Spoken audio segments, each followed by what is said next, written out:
Hey guys, well, I'm here to talk about all the trailers and the clips I saw for A Million Ways to Die in the West. Now, this movie is coming out in about 2 weeks, and I wasn't really planning on doing a trailer reaction, but the thing is that there's a new Red Band trailer that was just released a couple days ago, and also there was a trailer exclusively for theaters that really confused the hell out of me. So before I get into those, I'm gonna tell you what I thought about Seth MacFarlane's work so far. I do like Family Guy, I really do, even though the episodes have been getting stale lately, but I do like some of the jokes within each episode. I think they're still clever, even though a lot of the jokes are just played out. I don't know. I do like Family Guy still. I barely watch American Dad. Is Cleveland Show? Yeah, I don't watch the Cleveland Show at all. A surprise hit a couple years ago, Ted. That was great. I did not expect this movie to be that funny, and it really was. I was worried that they showed all the best jokes in the trailers, even though the trailers made me laugh, especially the Red Band trailers. They actually saved all the best jokes for the movie, and there's a lot of hidden surprises and a great cameo. Sam Jones, who's Flash Gordon, and I could not believe seeing him on the big screen. And I was in awe, just like Mark Wahlberg's character. When I see Sam Jones, I'm like, they actually got the same guy. And then Mark Wahlberg sees him in the Flash Gordon outfit, and I'm like, holy crap, he still looks fit, and he looks great in the Flash Gordon outfit. And then Mark Wahlberg has the fantasy dream with him and Flash Gordon riding into the sunset, and Queen is playing in the background. That was great. I love that scene. That was a beautiful scene, and after that, the movie is still awesome. I gotta say, I think my most favorite joke in that movie has to be when Ted keeps trying to get himself fired or not hired. It's at the grocery store where Ted works, and he had sex with Tammy Lynn on top of some groceries. So the store manager's like, you had sexual intercourse on top of our produce that we sell to the customers. And Ted is like, I fucked her with a pair of parsnips last week, and I sold that same parsnips to a family of 4 small children. And the guy's like, you've got guts. I like guts. I'm promoting you.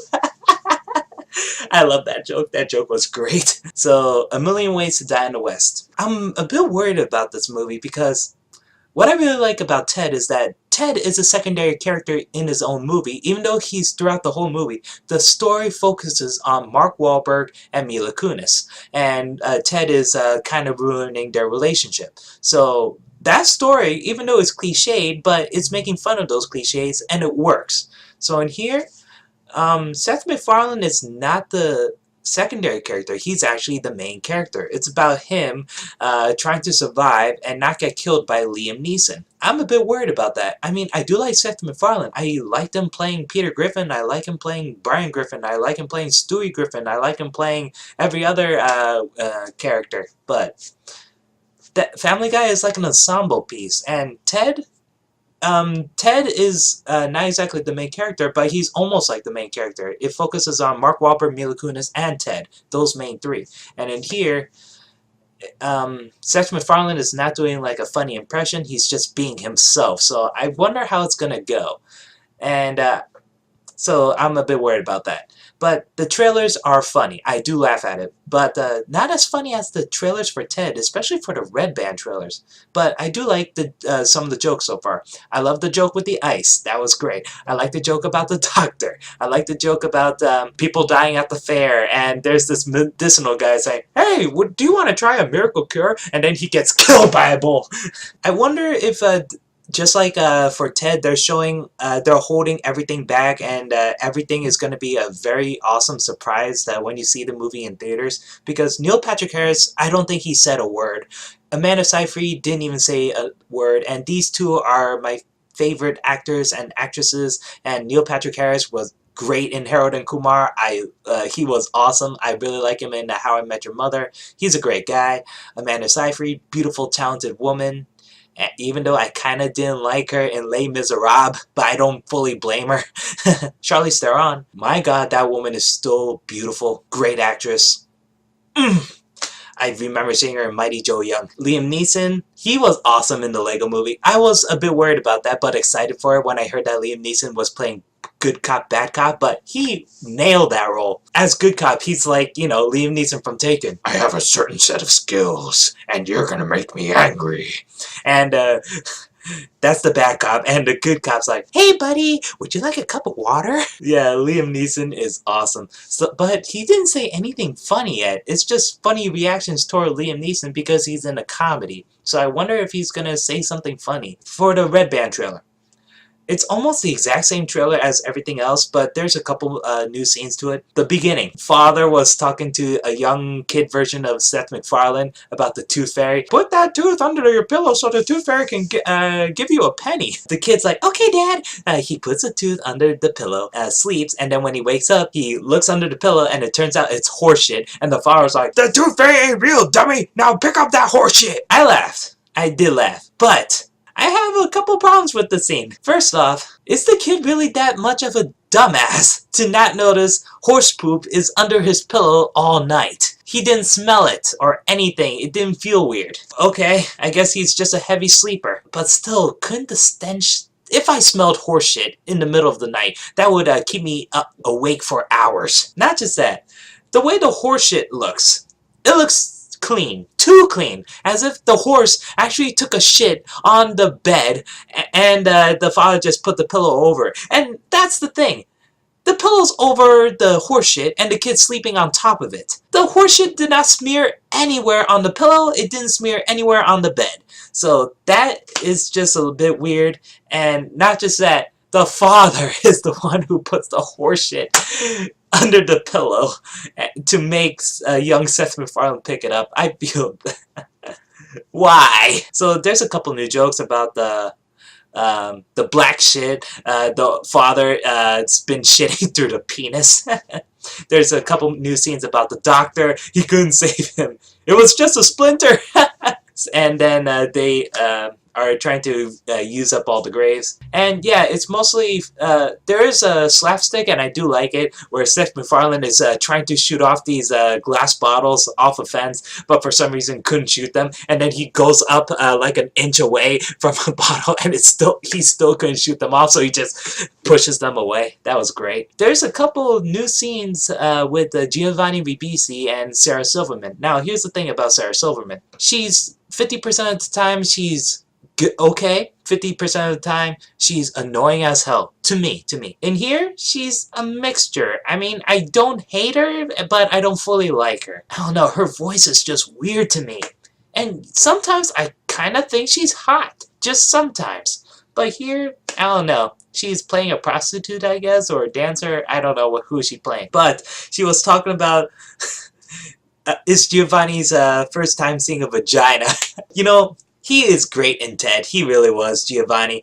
And he, you know, his scenes in Ted, they're scary. They're really scary. Scarier than any horror movie I've seen in a decade. Even scarier than The Conjuring, which a lot of people told me is scary, but to me, it's meh. I mean, it's an okay movie, but still, it's not that scary. I saw it in the dark. I had the sound extremely high. Did not scare me at all.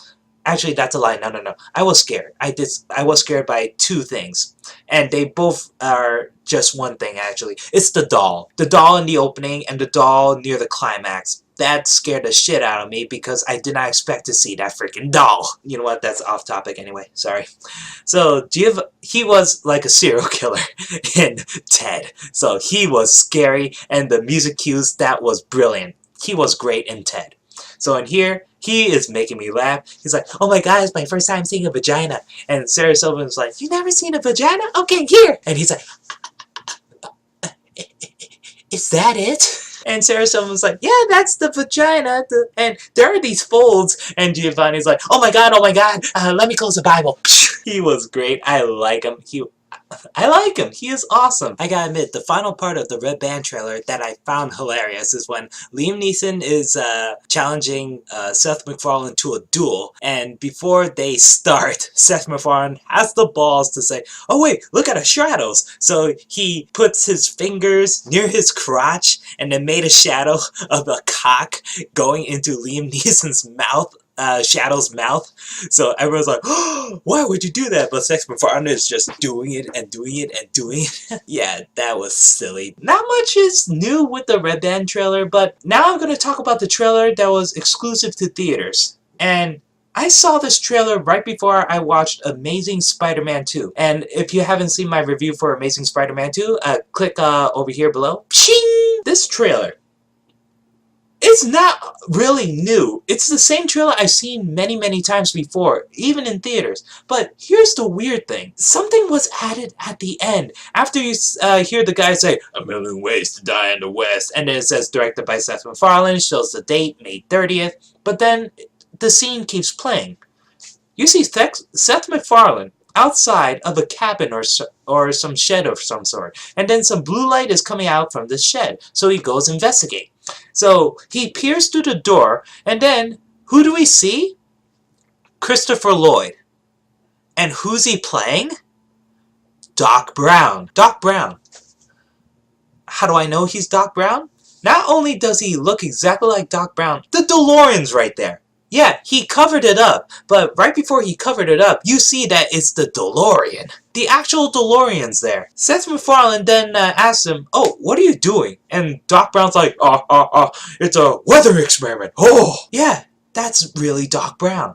And here's the thing that confused the hell out of me. If this movie is trying to connect itself to Back to the Future Part 3, then this movie has major balls. But here's what I know about Back to the Future 3. Marty McFly time travels back to 1885, Hill Valley. This movie takes place in Arizona. It doesn't say where in Arizona, but in Arizona, 1882.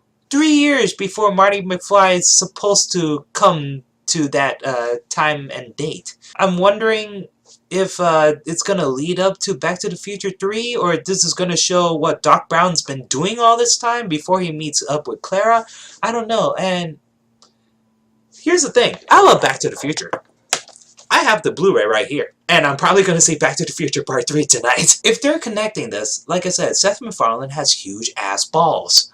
And if they're not connecting it, and it turns out that scene is all by itself, that you only see Doc Brown for that scene, and it ends just like that, then I'm very disappointed.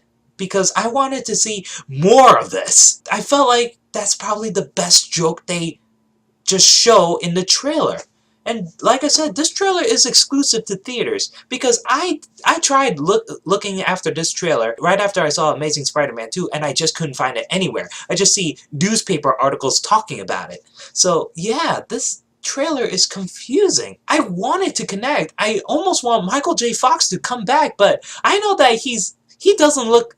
Michael J. Fox really aged, and he doesn't look bad. He still looks great, especially with his Parkinson's and all, and I feel bad about that. I wish he doesn't have Parkinson's, but yeah, I'm wondering if he'll come back. It'll be interesting if Clara come back, if Elizabeth Shue comes back. Seth MacFarlane, if you pull this off, you are my hero. Because this is better than a Back to the Future sequel, Back to the Future reboot, okay? This, then again, it'll probably piss me off if it's done poorly. This is a very risky move, man. Can you believe it's almost 2015? We're supposed to have hoverboards, and Jaws 19, and I feel like that's going to be an Asylum movie. Oh, man. Steven Spielberg, please, direct a Jaws 19 movie. It could be freaking crap, but at least Back to the Future is right about one thing. That's what I have to say about that scene, and that's how I feel about A Million Ways to Die in the West. It looks funny, it looks hilarious, and I can't wait for May 30th. Put in the comments below, what do you think about the trailers? How do you feel about Seth MacFarlane? Do you like his works? Do you like the movie Ted? And, yep, that's all I gotta say, guys. Peace.